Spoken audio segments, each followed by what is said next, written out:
అదేవిధంగా అభివృద్ధి కార్యక్రమంలో పాల్గొని ఆశీర్వదించడానికి విచ్చేసిన హైదరాబాద్ నియోజకవర్గం నుంచి వేలాదిగా తరలి వచ్చిన మా ఆడబిడ్డలందరికీ కూడా మనస్ఫూర్తిగా ధన్యవాదాలు, కృతజ్ఞతలు.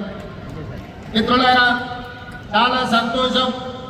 ఈ మంచి కార్యక్రమం రోజు బసవేశ్వరుడి యొక్క విగ్రహావిష్కరణ చేయడం ద్వారా ఈ భూమికి, ఈ ప్రజలకు శాంతి సందేశాన్ని అందించిన గౌతమ బుద్ధుడి తర్వాత బసవేశ్వరుడు ఒక గొప్ప ఆదర్శనీయమైన నాయకుడు.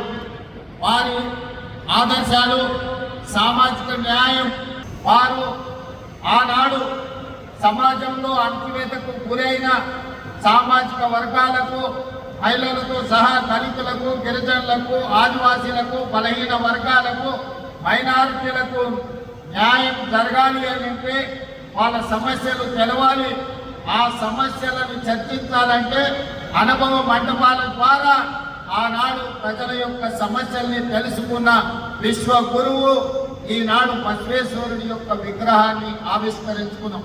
ఆ అనుభవ మండపాల ఆదర్శమే ఈనాడు శాసనసభలో, పార్లమెంట్లో మనం నిర్వహించుకుంటున్నాం. మెదక్ జిల్లా అంటే మీకందరికీ తెలుసు. మెదక్ జిల్లా ఇందిరమ్మ పేరు విడిస్తే ఇందిరమ్మ పేరు తలుచుకుంటాము. ఇందిరమ్మ పేరు తలుచుకుంటే మెదక్ జిల్లాను గుర్తు చేసుకుంటాం.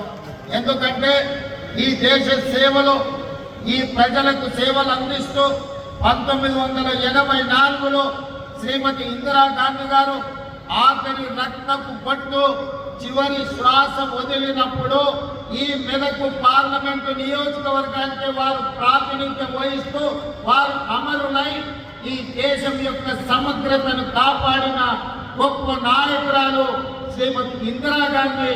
ఆ ఇందిరాగాంధీకి అండగా నిలబడ్డ ప్రజలు మెదక్ పార్లమెంటు నియోజకవర్గ ప్రజలు, మెదక్ జిల్లా ప్రజలు. అందుకే చరిత్ర ఎప్పటికీ మెదక్ జిల్లాను గుర్తు పెట్టుకుంటుంది. మెదక్ ప్రజల యొక్క అభిమానాన్ని కాంగ్రెస్ పార్టీ గుండెల్లో చిరస్థాయిగా గుర్తు పెట్టుకుంటుంది అని చెప్పి నేను ఈ సందర్భంగా తెలియజేయదలుచుకున్నా. వారే కాదు, మెదక్ జిల్లా అంటే మాగారెడ్డి గారు, ఈశ్వరీబాయి గారు, మా అక్క, మా ఆడబిడ్డ గీతారెడ్డి గారిని ఈ ప్రాంత ప్రజలు ఎప్పుడు గుర్తు పెట్టుకుంటారు. గీతారెడ్డి గారు ఈ ప్రాంతం ప్రాతినిధ్యం వహించినప్పుడు హైదరాబాద్ నిమ్స్ మంజూరు చేయించి ఈ ప్రాంతాన్ని పారిశ్రామిక వాడగా అభివృద్ధి చేయడం ద్వారా ఈ ప్రాంతం